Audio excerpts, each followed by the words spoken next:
have to read that whole bio they have for me. You can say whatever you want.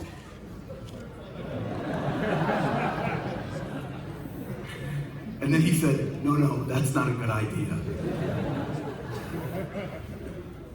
I've known Ivan now, I've been in the organization for over 25 years. From when I first saw him wearing what we called tracksuits back then, which was like sweatsuits. That's how we conducted conferences. He wore a sweatsuit, no tie, no jacket, anything like that. Yes, we have photos of this, by the way. We will show those to you at one time. Okay? From then, and where things are going, when I first got involved in BNI, it was only in the United States. It was in about 30 or 35 states, and the growth has been amazing. And it only happens that way when you have somebody who's an inspirational leader. When we go back, we didn't have all the process and systems that we have today. When I was opening my region, I got a packet of 5 pieces of paper that basically just told me, go find a venue and start inviting people. And that's pretty much how it happened. You made it go from there. And because of him, things got better and better and better because of his dedication, his commitment to BNI, his commitment to each of us and making us better as leaders. And that's what this organization is about. It's about creating leaders who create leaders who create leaders that make a difference in their particular town, in their region, in their country, and around the world. That's how we do it, one chapter at a time, one member at a time. And that happens one leader at a time. We have probably the most inspirational leader of any organization everywhere because we have an organization that 95% of our people that work for the organization are not employees. They basically volunteer their time. And there's no way that happens without the Giver's Gain philosophy, and there's no way that happens without somebody who's that inspirational to all of us, that we carry that inspiration, we carry that culture to everybody else that's out there. Ladies and gentlemen, our Chief Visionary Officer, Dr. Ivan Misner.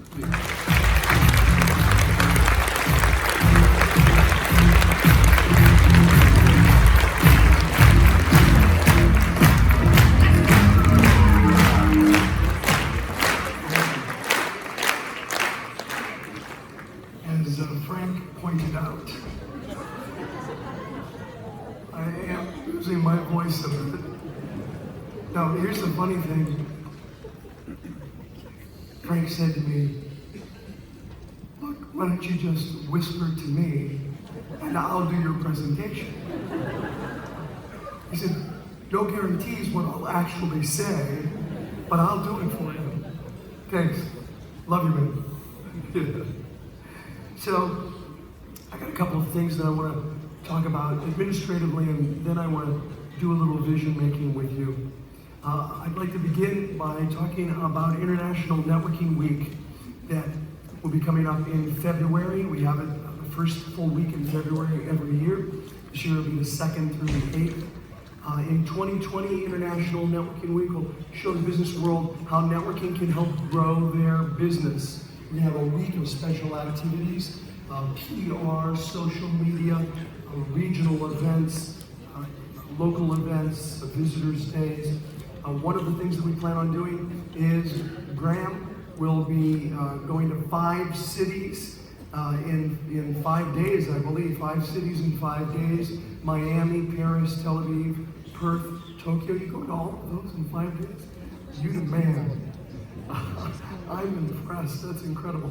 So that's part of what we'll be doing with International Networking Week this year. But in addition to that, we're asking the national directors visit 5 regions in their country in 5 days to celebrate International Networking Week. And we're asking that executive directors visit 5 chapters in 5 days to celebrate International Networking Week. And I think this is a fantastic program. It's been put together by the Global Support Team. We'd love to see all of you participating in this. National directors, 5 regions in 5 days. Executive directors, 5 chapters in 5 days. You can participate in the Facebook BNI Selfie Contest. Show the world your BNI pride.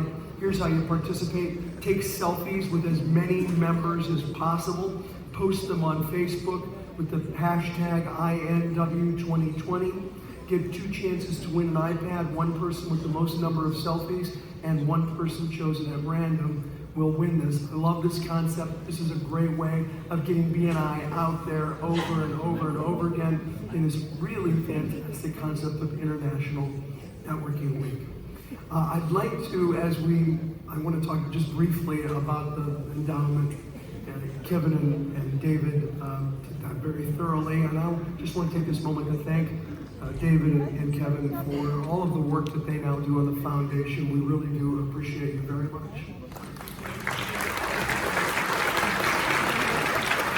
I also want to thank Graham and the Global Support Team, because we couldn't do the Misner Endowment if the Global Support Team wasn't covering the administrative costs. We would need to keep contributing to handle all the administrative costs.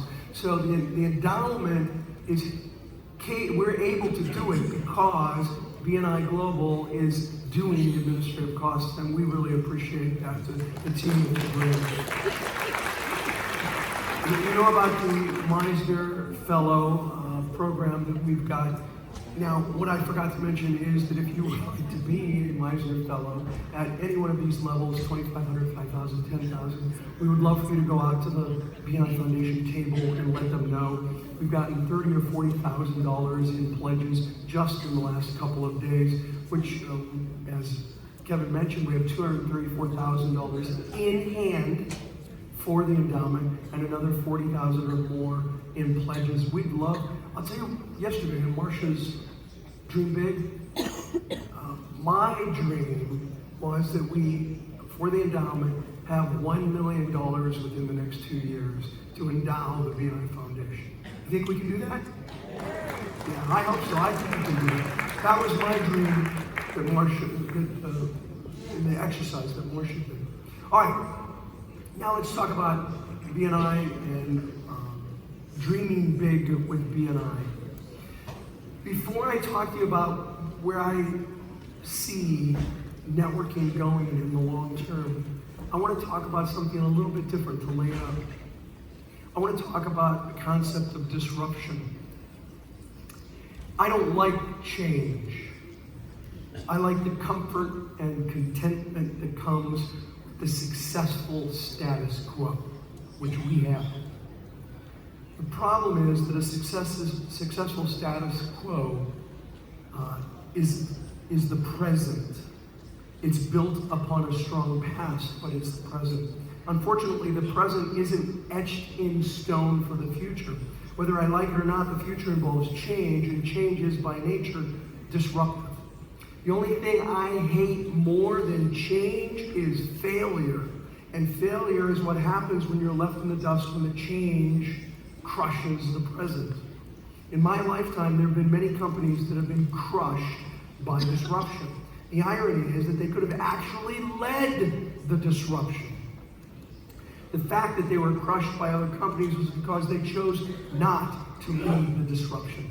They chose to either ignore it or fear it. Based on the results, I think you'll see that leading with fear is a bad strategy. I want to start with Sears. Let's talk about Sears. Sears was once America's largest retailer. They were the largest retailer in North America. They began as a mail order catalog company using the Postal Service to deliver anything to anyone almost anywhere. They even delivered homes that were prepackaged, unpackaged, and built. You could buy anything from the Sears catalog. They dominated their competition for decades and decades and decades. In its decades, Sears was the 800-pound gorilla that could and did decimate other retailers. Unfortunately, Sears was so entrenched in their brick and mortar stores that when the World Wide Web was introduced in the 1990s, they didn't have the foresight to lead the way. They looked at the catalog business and they said, this just isn't working. And so in 1993, Sears closed down their catalog business, which was the business that built them. Here's what's interesting. In 1994, Amazon opened their doors.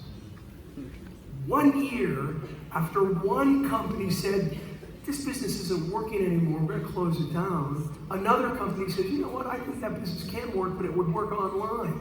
Sears could have been the Amazon of today. They were disrupted by Amazon and others rather than leading the disruption that took place. Here's another one, Kodak.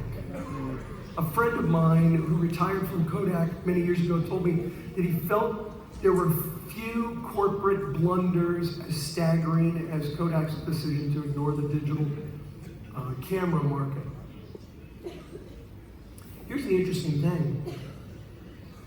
Do you know who invented the digital camera? Kodak. Kodak invented the digital camera in 1973. They invented it in 1973. In 1978, they licensed their patent to other companies to produce digital cameras.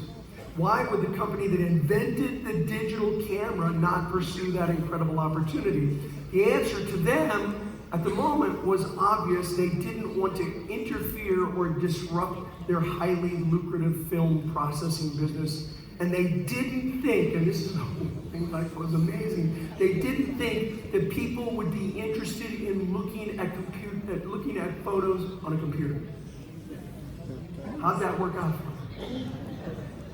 Kodak could have led the digital industry, but instead they tried to protect their film business. Blockbuster. Yeah, Blockbuster. Blockbuster is such an incredible story. When the winds of change swept through the video industry, Blockbuster was more of a brick than a weather vane. They were not paying attention to what was going on in the world. In 2000, Netflix approached Blockbuster and asked them if they'd be willing to buy them for $50 million. Blockbuster said no, twice. They turned down Netflix for purchasing them. As a matter of fact, the CEO of Blockbuster in 2008, the CEO said, Netflix is not even on our radar screens as competition. The CEO of Blockbuster said, Netflix is not even on our radar screens. And what's that led to? Well, Blockbuster is now completely bankrupt, out of business. And Netflix is worth over $100 billion. These companies could have led the way. They could have led the way in disruption and continued to be the world's leading companies in their industries. But instead, they just looked at what past experience they had, rather than trying to understand the future, to look at the future. And that's what I want to do. I want to start looking at the future in terms of how technology is impacting BNI. And I'm really proud of some of the things that BNI has done. Well, what does all of this mean for where we want to go as an organization? One of the things that I think we've really done right was 9 years ago, we decided to invest a lot of money in an online platform called BNI Connect. Now, when we introduced this concept of getting all the countries on one website, on one platform, there was immense pushback. Immense pushback. Today, we could not run this company without BNI Connect. I'm proud of this organization for working through all the massive challenges that we had. Many of the people who helped do that were on the project board to make this become a reality. And we owe them a debt of gratitude for helping to put this technology into place for BNI. I remember in 2001, 2002, the conference was completely obsessed with the challenges of BNI Connect. But what I heard today, or a couple of days ago, was someone say, I can't imagine running this company without BNI Connect. And I think we need to have that kind of foresight. We saw 9, 10 years ago the need to get on a uniform platform worldwide. So what's my crystal ball say for the future? You can say I got a haircut. What's my crystal ball say for the future? Well, I don't know what's going to happen, but I have some ideas. And the bottom line is, I want us to keep an open mind about how technology might possibly integrate into our program. No matter what, I think it's important for us to be on top of what's going on so we can be prepared to make the right decisions as difficult decisions come up for us to make. We, I believe, want to lead any disruption that takes place in our niche. We don't want to be disrupted. What might that look like? I'm not sure. I can tell you this. This is what Microsoft says is going to happen with technology in the future. Microsoft says that there's going to be an integration between computers, humans, the environment, that more and more we're going to see things like mixed reality technologies. You see, one of the current missing elements of a video discussion is the lack of intimacy with the online communication. However, as this technology advances, people will better be able to read nonverbal language, crossed arms, leaning in, signs of nervousness. People attach a value to the feeling of physically sharing space with other people. But the more technology enables that feeling to mirror reality, the more effective it'll be, as science has shown. Now, what's that going to look like? I don't know. I'm not sure. Is it going to be like this? Are we going to have meetings like the Jedi Knights? You know, there's a real Jedi, a couple of real Jedis, and a holographic image of a Jedi. I don't know. I will tell you this. When we get to that point, I want to be Obi-Wan Kenobi.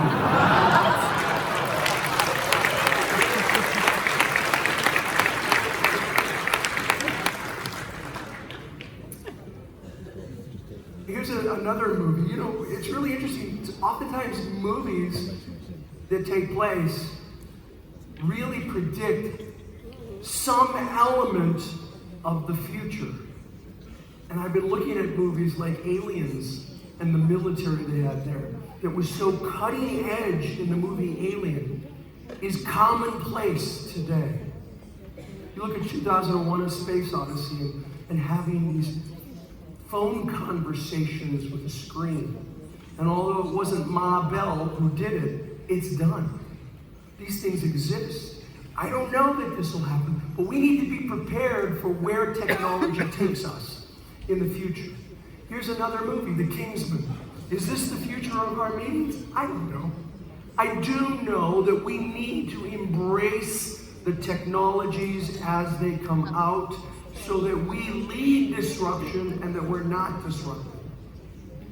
I can tell you this. I am not suggesting that people start Skyping in on meetings. That's not what I'm suggesting at all. As a matter of fact, I think that would be a problem. We don't have a plan and the technology's not there. We don't have the technology and we don't have the plan. So Skyping in is not what I'm suggesting in any way, shape, or form. What I'm suggesting is to take a look at where we should start. What I'm suggesting is taking a look at where we have started. We've started with BNI Connect, but there's more that we have done and are continuing to do. We have platforms like BNI Mobile. BNI Mobile is incredible. We have over 207,000 active users today on BNI Mobile. That is a fantastic start for the integration of technology. BNI Engage, I'm told that there have been over 2 million messages sent out on BNI Engage. BNI University, I only dreamt of the technology of BNI University when I started BNI in 1985. I only dreamt of it. We tried video training, but there was no way to really track what was being done, the kind of interaction, how much time people really did use the videos. It was a failure. But the technology exists today to be able to track all of that. Many of you may not know this, but when Elizabeth was first trained as a leader on the leadership team in Arizona, she was trained by somebody who kind of knew what he was doing in 1986 on the leadership team. Elizabeth, I did the training, first training she went through. But when she became a president later in Arizona, they did the training and they literally took her in a room, put a VHS tape in a machine, and she watched a couple of hours of videotapes. And then the director came in and said, "Any questions?" The technology wasn't there. We tried too early, it didn't work. BNI University is not the answer to all of our training, but it's a great start. If you're in a country and you're not on BNI University, what are you waiting for? Jump into this. This is the future.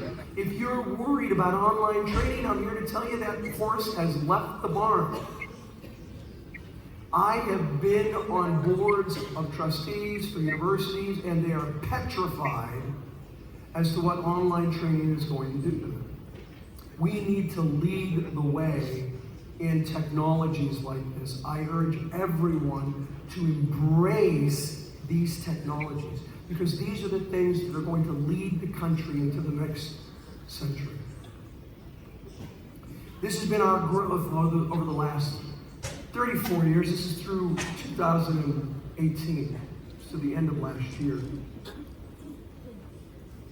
What I love about this is, a number of years ago, people would say to me, "Is technology going to put BNI out of business?" And I said, well, let me give you a statistic. The World Wide Web really started to generate momentum around 1996, right? Right in here. 1996. So then in our first 11 years, we opened 500 chapters. Well, how do we do in the next 11 years? We'll go to 2008. We had almost 5,000 chapters. So has technology impacted BNI? Oh yeah. Yeah, 10 times the growth. Is technology going to impact BNI in the future? I believe it is. And I believe it can be 10 times bigger by embracing new technologies that come into our organization. I don't know how that's going to play out. But however it plays out, we need to lead that, not be disrupted by that. I believe technology is a force multiplier for the face-to-face networking. I think it's a force multiplier for referral marketing. And the more we recognize that, understand that, and aren't afraid of that, the more we will continue to be the world's largest leading referral marketing company. I think there are incredible opportunities that lie ahead. I think we can continue to be the global leader. I see an incredible future for BNI. I don't know what our future holds, but I do know that we can lead it. We can lead that future, not be disrupted by that future. We need to be the disruption. We need to be prepared to disrupt ourselves if needed. That's what Sears should have done. That's what Kodak should have done. That's what Blockbuster should have done. That's what BNI can do. Don't just manage the change, be the change. The early phase of this process is now. We're incorporating technologies now. We need to embrace those technologies. We need to introduce those technologies rather than resist them. I told you earlier in the week that there was a time when we had only 30 groups. And I thought we could have 10,000. People told me I was dreaming. They were right. I was dreaming. Because we're about to hit 10,000 groups. I think it's possible. I'm still dreaming today. It's a dream that includes planning and taking a lot of action. Taking a look at how the world is and how the world can be. Today, I believe that in my lifetime, we can have over 25,000 chapters. I believe we can have millions of BNI members. Not hundreds of thousands. I believe we can have millions of BNI members. I believe we can generate over $100 billion worth of business for our members in a year. I think that's possible. I believe in dreaming big, and I invite you to dream big with me. Let's truly change the way the world does business. Thank you all very much.